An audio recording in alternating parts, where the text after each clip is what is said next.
ধানের শীষের পক্ষে আসছি। আসবেন তো সবই ঠিক আছে। আমার একটা আপনার এটা শুনে অসামেন যে স্বামী মারা গেছে বাইক হচ্ছে আচ্ছা 3 দিনের 4 দিনের মধ্যে এনা কিছু টাকা দিলে যাও কিনে কিনবে দিবে না না বাবা এখন আসবেন কয় টাকা? ওই নিশ্চয় কয়টা না এনা দিলে অসামেন টাকা হলে হবে।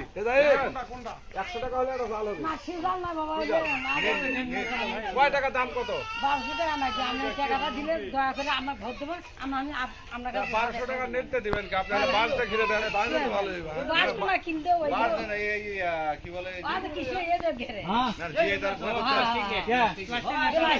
তাছাড়া দেখেন নতুন করে বুঝিয়ে দিয়েছে গান দিতে কিছুই নাই অসহায় মানুষ ভিক্ষা করে খাচ্ছি বুঝছেন আপনাদের এই ওয়ার্ডের মেম্বার আই মেম্বার আমরা আই মেম্বারের আমি বলে দিচ্ছি ওর সাথে যোগাযোগ হবে। আমি বলে চাই এবং আমি বলে আপনার নামটা কি? কমেলা মমেলা ওই আই মেম্বারের কাছে যাবেন। হ্যাঁ আজকে সন্ধ্যার সময়ই যাবেন, কথা বলবেন তাহলে হয়ে যাবে। আচ্ছা আমরা আপনাদেরও ব্যবস্থা করতেছি। আমরা আছি ধানের শীষের পক্ষে ভোট চাওয়ার জন্য। ওটা জানো তুমি তো ভোট দিবেন তো ধানের শীষে? আছে মো কোন কি আপনি দিবেন? দিবি ইনশাআল্লাহ ধানের শীষে ভোট দিবেন 12 তারিখ। আমার এই কাজটা না আচ্ছা কাজ আমরা করে দেব কাজ করে দিচ্ছি। ধানের শীষে ভোট দিবেন ইনশাআল্লাহ।